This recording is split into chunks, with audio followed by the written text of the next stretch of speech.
তাহলে এই যে মোবাইলটা বের করবেন, এই যে মোবাইল আছে আপনার, চ্যাট জিপিটি হাফেজাহুল্লাহ, ওকে প্রশ্ন করেন, কারণ ও তো মহাপণ্ডিত, পণ্ডিত না ভাইজান। চ্যাট জিপিটিকে লিখেন যে বাল্মীকির পরিচয় কি, বাল্মীকি সম্পর্কে বিস্তারিত বলেন, ভাই অ্যান্সার করবে কি করবে না, উইথ রেফারেন্স করবে না ভাইজান। তো বাল্মীকি ছিলেন একজন দস্যু ডাকাত। হঠাৎ করে তার কাছে কে যেন বেদব্যাস নাকি আসলেন, স্বপ্নে এসে বললেন, বাল্মীকি তুই কি করছিস, এই জঙ্গলে তুই ডাকাতি করছিস, যা ধ্যান কর। ও জঙ্গলে চলে গেল, একদম অর্ধলুঙ্গ অবস্থায় ধ্যান করলো। সঙ্গে সঙ্গে তিনি ভবিষ্যৎ তিনি দেখে ফেললেন যে ভবিষ্যতে একজন ব্যক্তি আসছে, তার নাম শ্রী রামচন্দ্র। তিনি সঙ্গে সঙ্গে রামচন্দ্রের জন্মের প্রায় 60,000 বছর আগে বাল্মীকি রামায়ণ রচনা করে রেখে দিয়েছে। কত বছর আগে?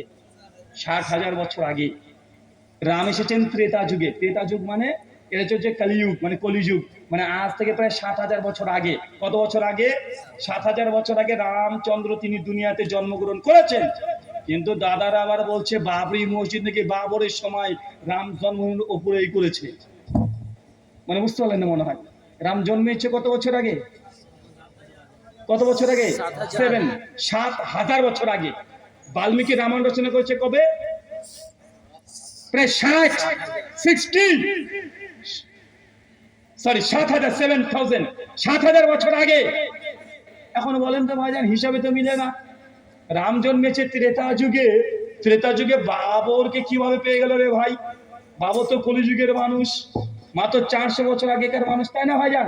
তো কিভাবে এটা আবার রামের জন্মভূমি হয়ে গেল? ওই যে রাম জন্মেছে ত্রেতা যুগে, আমার হিসাবে মিলাতে পারিনি, আমি হিসাবে অনেক কিছুই মিলাতে পারিনি। এখন এগুলো বললে বলবে যে ধর্মের সমালোচনা করছি। আমি ধর্মের সমালোচনা করছি না, আমি ইতিহাসের ছাত্র, তাই ইতিহাস নিয়ে কিছু জানার আগ্রহ, এই জন্য একটা প্রশ্ন করেছিলাম। জান, রামচন্দ্র তিনি হিন্দু দাদাদের পুরুষোত্তম, যা ইচ্ছা তাই করতে পারে। তবে রাবণকে নিয়ে আমার খুব কনফিউশন ছিল, রাবণ কে? তো ঘাটাঘাটি করে দেখলাম রাবণ প্রসঙ্গে যা যা বলা হয় মোটে সে কথা হলে সত্য নয়। বাল্মীকি রামায়ণ যদি ভালোভাবে ঘাটা যায় তাও বোঝা যায় রাবণ খারাপ মানুষ ছিলেন না। কথা বুঝবেন না মনে হয় আপনি, যে রাবণ খারাপ মানুষ ছিল না মানে? জি, রাবণকে ভিলেন বানানো হয়েছে, রাবণ ভিলেন ছিলেন না। আমি কয়েকটা প্রমাণ, আপনি যেগুলো দেখেছেন, যেগুলো জানেন। কিছু না, একটা সিনেমা বেরিয়েছিল, কি নাম গো, ওই হচ্ছে হনুমান।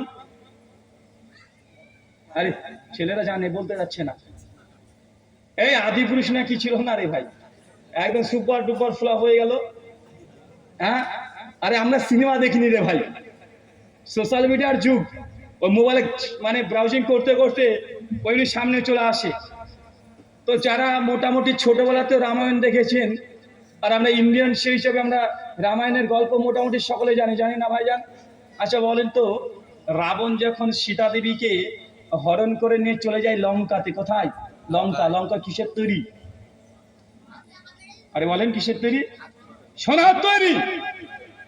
তার মানে বলছে রাম রাজত্ব করবো। আরে রাম রাজত্ব কে আছে যে ভাই? রাম রাজত্বতে কি ছিল? রাম রাজত্বে কি ছিল? মানুষ না খেতে পেয়ে মারা গেছে রাম রাজত্বে। আর রাবণের রাজত্ব আরে চমৎকার রে ভাই, সোনা দিয়ে তৈরি, কত উন্নত হয়ে গেছেন। কার রাজত্ব বেশি ভালো, কথা বলেন? রাবণের। আরে ভাই, এটা আমার ব্যক্তিগত বানানো কোনো গল্প নয়। রাবণের সেই সময় রাজত্ব লঙ্কার স্বর্ণের, যেই দিক তাকায় সেই দিক সোনা, সোনা সোনা। কিন্তু রামচন্দ্রের রাজত্বে সোনা আছে, ধুলিবালি পাথর এগুলোই আছে। রাবণের রাজত্বে একজন মানুষ না খেয়ে মারা গেছে, এর কোনো ইতিহাস বাল্মীকি রামায়ণে পাওয়া যায় না। তবে রামচন্দ্রের রাজত্বে বালিকে হত্যা করা হয়েছে, হত্যা করা হয়েছে তাকে। সেই সময় বর্ণপ্রথা ছিল, শূদ্র শম্ভুককে হত্যা করা হয়েছে সেই সময়তে। কার রাজত্বে কথা বলেন? কার রাজত্বে? রামের রাজত্বে। রাবণের রাজত্বে কোনো শূদ্রকে হত্যা করেছে এর কোনো প্রমাণ নাই, কোনো প্রমাণ নেই। আমার আর একটা সাদা মনে সাদা প্রশ্ন, রামচন্দ্রের তিনি হিন্দুদের 4টে জাত যেটা আছে, ব্রাহ্মণ, ক্ষত্র, বৈশ্য, শূদ্র। রামচন্দ্র হচ্ছে ক্ষত্র বংশের, মানে যোদ্ধা। কি কথা বলেন? যোদ্ধা, ক্ষত্রিয়। রাবণ কোন বংশে জানেন? রাবণ হচ্ছে ব্রাহ্মণ। কি কথা বলেন? ব্রাহ্মণ। আর বলেন তো জন্মের দিক থেকে কে শ্রেষ্ঠ? রাবণ। রাবণ তো ব্রাহ্মণ। এই জন্য মহারাষ্ট্রের এবং শ্রীলঙ্কাতে রাবণের পুজো করায়, জানা আছে আপনার? এখন আপনি গুগল করেন, এখন আপনি লিখেন, চ্যাট জিপিটি আপনি ঘাটাঘাটি করেন, তথ্য পেয়ে যাবেন। শ্রীলঙ্কাতে এখনো রাবণের কে ভগবান বলা হয়, রাবণের পুজো করা হয় কেন? কারণ রাবণকে তারা ভগবান মানে, আর আমাদের ভারতবর্ষে রামচন্দ্রকে ভগবান মানছে। এইসব বিতর্কতে যেতে চায় না, তবে এতটুকু আপনি বুঝে রাখেন, মানে পিকচার যা দেখছেন মিডিয়া তাদের হাতে যা ইচ্ছা তাই বলছে না ভাইজান? এই জন্য অনেকে শ্রীলঙ্কাবাসী তারা দাবি করে রামচন্দ্র নরকে যাবে। কেন জানেন? মনুসংহিতা পঞ্চম অধ্যায় 122 নম্বর শ্লোকে লেখা আছে, যে ব্যক্তি ব্রাহ্মণকে হত্যা করবে সে ব্যক্তি নরকে যাবে। তো রামচন্দ্র তো ব্রাহ্মণ, রাবণকে হত্যা করেছে, রামচন্দ্র কোথায় যাবে? ভাই এটা আমার কথা নয়, এটা হিন্দু সনাতন শাস্ত্র মনুসংহিতা পরিষ্কার হয়ে লিখেছে। মহাভারত অনুশাসন পর্বে রামচন্দ্র যে রাবণকে হত্যা করেছে তার ইতিহাস পাওয়া যায়। তার মানে রাম হচ্ছে ক্ষত্রিয়, রাবণ হচ্ছে ব্রাহ্মণ। ব্রাহ্মণ হত্যাকারী কি নরকে যাবে। কোন নরক? রৌড় নামক নরক, মানে সবচাইতে নিকৃষ্ট নরকে যাবে কে আমি বলতে চাই না, বাকিটা আপনি বুঝে নেন। ভাই এটা আমার কথা না রে ভাই, আমাকে এবার ভাবেন না যে আমি এমন তেমন বলেছি উল্টা পাল্টা। আরেকটা কথা জেনে রাখেন, যারা শিব ভক্ত, রাবণ ছিলেন শিব ভক্ত। কি ভক্ত? শিব পুরাণ খুলবেন। রামের জন্য যে শিবের জন্য যে তাণ্ডব মন্ত্র পাওয়া যায়, জটা টাবি ডালে জালে প্রভো পাবতী, এই যে মন্ত্রটা বলে, এই মন্ত্রটা স্বয়ং রচনা করেছেন কে জানেন? স্বয়ং রচনা করেছেনই হচ্ছে রাবণ। মানে রাবণ শিবের এত বড় ফ্যান, এত বড় ভক্ত, যখন শিব যখন তাণ্ডব করছেন সেই সময় তার এই তাণ্ডব দেখে তিনি মন্ত্র উচ্চারণ করছে, যেটা আজকেও সনাতন ধর্মের হিন্দু দাদারা শিব ভক্ত যারা তারা এই মন্ত্র পাঠ করে থাকে। এটা কোনো ঈশ্বরের বাক্য নয়, এটা ছিল মূলত রাবণের। রাবণ ছিলেন কি ভক্ত? শিব ভক্ত, মহাদেবের ভক্ত। তো রাবণকে আজকে ভিলেন দেখানো হয়, হয় কি হয় না? রাবণ যখন লঙ্কাতে সীতাকে নিয়ে চলে যায়, দীর্ঘদিন লঙ্কাতে রেখে দিয়েছে। রাবণের চরিত্র যদি খারাপই হবে, সীতাকে ধর্ষণ করতো না? কথা বলেন। আজকে ভারতবর্ষে হাসিবাকে ধর্ষণ করা হচ্ছে না, নির্জনাকে ধ্বংস করা হচ্ছে না, দিল্লিতে প্রত্যেক 15 মিনিটে একটা করে মদের জায়গাতে ধর্ষণ হয় না? ভারতবর্ষের রিপোর্ট প্রত্যেক 15 মিনিটে ভারতবর্ষে একটা করে ধর্ষণ হচ্ছে। গোটা ভারতবর্ষে 90% মেয়েরা সেক্সুয়ালি হ্যারাসমেন্ট হচ্ছে। ওই ভারতে 63% মেয়েরা বিয়ের পরে পণের কারণে তার স্বামীর কাছে নির্যাতিত হচ্ছে। হচ্ছে কি হচ্ছে না কথা বলেন? একটা প্রমাণ পেশ করেন, রাবণ যখন সীতাকে হরণ করে তার রাজত্ব লঙ্কায় নিয়ে চলে গেছে। রাবণ যদি চরিত্র খারাপই হবে, তাই সীতাকে কেন ধর্ষণ করে নাই? ধর্ষণ তো দূরের কথা, তার গায়ে কাজ করেছে এর কোনো প্রমাণ পাওয়া যায় না। পাওয়া যায় কথা বলেন? তার রাবণের চরিত্র কেমন?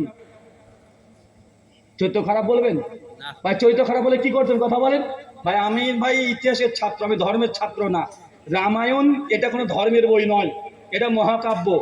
যেমন ইলিয়াড ওডিসি আছে, ওটা বিশ্বের সবচেয়ে দুটো মহাকাব্য। আমি রামায়ণ মহাভারতকে পড়েছি ইতিহাস হিসাবে। কে সেই ইতিহাসের নায়ক বা ভিলেনকে, এগুলো নিয়ে আমরা চর্চা পর্যালোচনা করতে পারি। ভারতবর্ষের সংবিধান 25 সেকশন ABC 153 অনুযায়ী পরিষ্কারভাবে আপনি যে কোনো কুসংস্কার, ধর্মের ব্যাপারে কেউ কুসংস্কার যদি করে, যুক্তি তথ্য তর্ক দিয়ে আপনি সেগুলো বলতে পারেন। আমি সচেতন করতে চাই না, কিন্তু আমি যেটা দেখেছি তদন্ত করে, যে রাবণের চরিত্র মোটেও খারাপ ছিল না। যে থাকতো দেবী সীতাকে অন্তত গায়ে বা টাচ করতো না কথা বলেন? বরং বাল্মীকি রামায়ণে কিছু কিছু জায়গায় পাওয়া যায়, যখন তাকে গরুরে কেড়ে ওই যে যখন তাকে নিয়ে চলে যায়, রাবণ তাকে টাচও করেনি। ওই যাত্রার সময় রথে যখন নিয়ে গেছে, মাথা টাচও করেনি। এখন বলেন তো লোকটার চরিত্রকে খারাপ বলবেন? এখন উল্টো করে যদি বলতে যাই, তাহলে আমাকে আর দেখতে পাবেন না, আমাকে দেখতে পাবেন নবী ইউসুফ আলাইহিস সালামের সুন্নাতের মধ্যে আমি আছি। সমাজদার গেলে ইশারায় কাঁপি, ওই সুন্নাত কি সুন্নাত ওটার বলে তাদের মাথায় ঢোকাতে চাচ্ছি না, ওটা হিডেনই থাক। ইউসুফ আলাইহিস সালামের সুন্নাত বুঝেন না, ও কথা বলতে চায় না। তবে আমার সাদা প্রশ্ন, রাবণ নিয়ে চলে গেল দেবী সীতাকে হরণ করে নিয়ে চলে গেল, তাকে টাচ স্পর্শ কিছু করলো না। তবে আমাদের উনি কি বলেছিলেন? যে তোমাকে নিঃসন্দেহে ব্যভিচার করেছে তোমার সঙ্গে, তোমাকে অগ্নি পরীক্ষা দিতে হবে। তাও করে তাকে আগুনে টেস্ট করা হয়েছে। দেখেন চিন্তা, রাবণ তাকে টাচ করলো না, কিন্তু ইনি নাকি নায়ক, ইনি আমার নিজের স্ত্রীকে বিশ্বাস করে না। চরিত্র দিক থেকে কে ভালো বলবেন কথা বলেন? যদি এই ফ্যামিনিজম সেই সময় থাকতো, নারীবাদ, নারীর অধিকার, নারীর অধিকার, মুসলমানরা নারীকে কোনো অধিকার দেয় নাই, এই লাফালাফি করছে না ভাইজান তারা।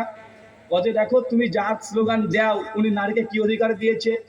যে নারীটা সতী, যে ভিলেন, তারপরেও একজন নারী করে স্পর্শ টাচ করেনি। অথচ নিজের স্বামী, অনেকে ভগবান, নিজের বউকে কেউ ধর্ষণ করেছে কি করেনি এটাও তিনি বুঝতে পারলেন না। অগ্নি পরীক্ষা দিতে হয়, তাকে বনবাসে পাঠাতে হয়। আমি এই সমালোচনা করতে চাই না। আমি ভাই ইতিহাসের ছাত্র, ইতিহাস নিয়ে পড়াশোনা করেছি, এগুলো সিনেমাতে দেখেছি, এগুলো ঘটনা বর্ণনা করলাম। কথা বুঝতে পারছেন তো? যদি আমি এইভাবে না বলি আমাকে যেতে হবে ওইখানে। তার জন্য আপনাকে বললাম কোনো ধর্মের সমালোচনা নয়, ইতিহাস বই আছে, রামায়ণ আমরা সিলেবাসেও পড়েছি, এখন বিভিন্ন পিডিএফও পাওয়া যায়, সিনেমাও তৈরি হয়েছে। এই ঘটনা দেখে একটা জাস্ট পর্যালোচনা আপনাকে করলাম। এখন কে নায়ক আর কে ভিলেন এটা আপনাকে বের করতে হবে। কথাকে আপনারা বুঝতে পারলেন? আরো অনেক কথা আছে ইনশাআল্লাহ, সেই কথাগুলো না বললে নয়। আল্লাহ সুবহানাহু ওয়া তাআলা আপনাদেরকে এই সমস্ত কথাগুলো বোঝার তৌফিক দান করুক। চলে পড়ি আমিন। টোটাল 8টা কাজ দিয়েছি।